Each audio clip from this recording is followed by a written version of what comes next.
이 흰 머리카락 제거 서비스 하나면 몇 년은 젊어 보일 겁니다.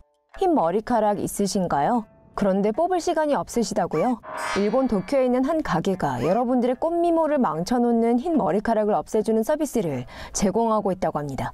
시라가누키 메인스토어라는 이 가게는 흰 머리카락을 뽑아주는 걸 전문으로 하고 있어 여러분들을 더욱 어려 보이게 만들어줄 수 있습니다. 흰 머리카락을 제거하는 것은 지루한 일이며 누군가에게 이를 부탁하는 건 어떨 때는 부끄럽기도 합니다. 그러나 시라가누키 메인스토어의 직원은 이를 기꺼이 해드린다고 하는데요. 그냥 돈만 내시면 됩니다. 소라뉴스 24에 따르면 30분 동안 이루어지는 이 과정은 30분에 하나 약 4만 원, 1시간에 약 7만 원이며 10분이 늘어날 때마다 만 원이 추가된다고 합니다. 싸다고는 할 수 없지만 핀셋으로 일일이 흰 머리카락을 뽑는 일이 보통 일은 아니죠. 시라가누키 메인스토어 공식 웹사이트는 흰 머리카락 때문에 스트레스가 생기는 건 아니지만 이것 때문에 신경이 늘 쓰이죠 라고 언급합니다. 누군가에게 뽑아달라고 부탁하는 일이 간단한 일도 아닐 뿐더러 혼자서 하기에는 더 어렵습니다. 그러니 이렇게 흰 머리카락을 뽑아주는 전문점이 생기기 시작하게 되었나 봅니다. 시라가누키는 흰 머리카락을 뽑는다는 뜻인데요. 머리카락 길이, 사용하는 헤어 제품의 종류와 같은 여러 요소들에 따라 제거될 수 있는 머리카락의 양이 다릅니다. 시라가누키의 직원은 보통 10분에 30에서 70가닥을 뽑을 수 있다고 합니다. 흔한 질문 중에 하나는 바로 아프나요? 라는 질문인데요. 가게 측은 이렇게 설명합니다. 사람에 따라 다릅니다. 어떤 이들은 아픈 줄 모르죠. 그렇지만 직접 해보시기 전까지는 알 수 없습니다. 걱정 마세요. 너무 아프면 시술을 그만둘 테니까요. 여러분들은 일본에 가면 이 서비스 받아보고 싶으신 생각이 있으신가요? 밥이라는 이름의 한 90세 할아버지가 소셜미디어에서 화제가 되었는데요. 그가 요거트라고 착각하고 페인트 한 통을 다 마셔버렸기 때문입니다. 알렉스 스타인 씨는 바비 할아버지의 손녀인데요. 미국 뉴욕 출신으로 데일리 메일 측에 할아버지가 정말이지 요거트를 너무 좋아한다고 전했습니다. 바비 씨가 페인트 한 통을 다 비웠을 정도면 정말 요거트를 좋아하시나 보네요. 알렉스 씨는 당연히 충격을 받았지만 이번 사건이 재미있다고 생각했다고 합니다. 그녀는 할아버지의 사진을 찍어서 인터넷에 올렸습니다. 많은 이들이 짤을 만들었으며 이번 사건에 대해 댓글들을 남겼습니다. 그러나 페인트를 마시는 건 건강에 안 좋죠. 국가수도독성물질센터에 따르면 페인트를 먹으면 인체에 해로운 화학물질 때문에 구토를 일으킬 수 있다고 합니다. 그러니 집에서 이러한 행동 하지 마시길 바랍니다. 중국의 한 교수가 보도 듣도 못한 멍청한 과제를 학생들에게 내준 듯한데요. 위챗에서 가능한 한 많은 친구를 추가하라고 말한 것이죠. BBC에 따르면 인터넷 및 신매체라는 수업을 고른 허난 법학대학 학생들은 잘못 걸렸다는 생각이 드는데요. 지난 3월 10일 쓸데없는 과제를 받았기 때문입니다. 중국에서 인터넷상으로 수업을 듣는다는 것은 참 이상한 일이네요. 중국이 미친 듯이 검열을 해대고 경찰이 인트라넷을 뒤지는 상황에서 말이죠. 어쨌든 학생들의 말에 따르면 이들은 위챗에서 최소한 1000명의 친구를 추가해야 과제를 통과할 수 있다고 합니다.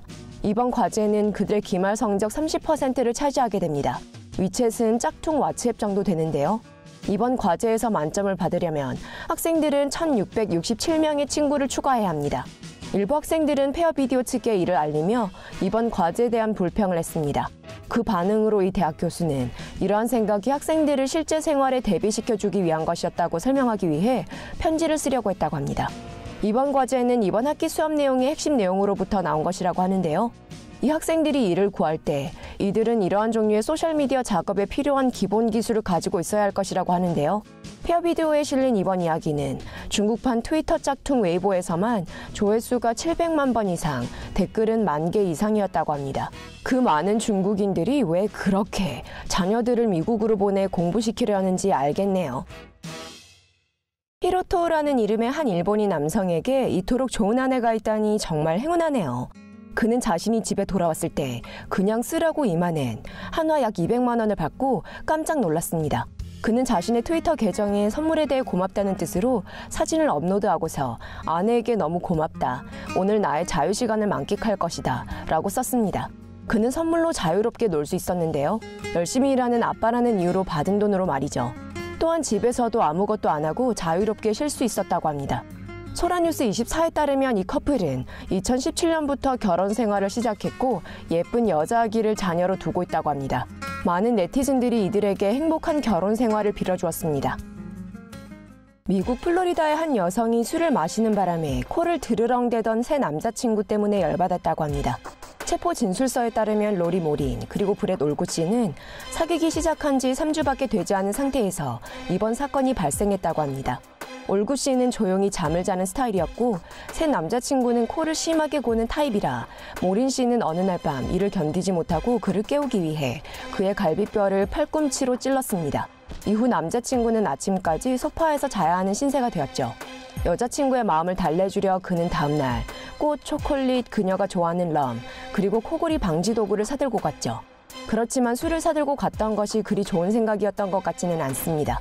왜냐하면 술을 몇 잔 들이킨 이후 모린 씨가 올구 씨가 코를 골았던 것을 두고 쏘아대기 시작한 것이죠. 그는 싸우지 않으려고 했지만 모린 씨는 그녀의 권총을 집어들고서 그의 몸 옆쪽을 향해 방아쇠를 당겼습니다. 경찰이 출동했고 그녀는 가짜로 눈물을 쥐었자며 이들이 짐을 싸고 있다 실수로 총이 발사되었다며 이야기를 지어내었습니다. 다행스럽게도 목숨을 부지한 올구 씨가 사실대로 이야기를 털어놓았습니다. 경찰은 이 모든 것을 조작하려고 했던 그녀를 체포했는데요. 법원 문서에 따르면 47세인 그녀는 살인미수, 폭행이라는 혐의로 기소되었다고 합니다. 휴대폰이 여러분들의 목숨을 구해줄 수 있나요? 이 남자의 경우는 그렇다고 합니다. BBC에 따르면 경찰은 호주 브리즈번에서 110마일 떨어져 있는 인빈 지역의 43세 남성이 지난 3월 한 남성과 싸움이 붙었다고 합니다. 경찰에 따르면 화살과 활을 가지고 다니던 가해자가 집 바깥에 있던 남성과 싸우게 되면서 이 모든 상황이 시작되었다고 합니다.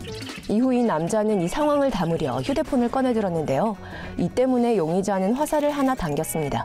놀랍게도 이 화살은 피해자 남성의 휴대폰을 관통하여 휴대폰이 반동으로 피해자 얼굴 쪽으로 밀렸을 뿐입니다. 가해자 남성은 이후 현장에서 경찰에 붙잡혔습니다. 경찰에 따르면 이 두 남성은 서로를 알고 있던 사이였다고 합니다. 가해자는 폭행 및 기물 파손죄라는 혐의를 받았으며 4월 법정에 출두해야 한다고 합니다. 대만의 아리산 국가풍경区는 사람들의 넋을 빼놓는 풍경으로 유명한데요. 그러나 지금 방문객들은 다른 종류의 풍경을 사진에 담는 데 더 관심이 있다고 합니다. 이 국립공원 내의 바비큐 현장이 배고픈 사람들을 끌어들이고 있는데요. 이들은 그릴판 위에 고기만을 뒤쫓아온 것이 아닙니다.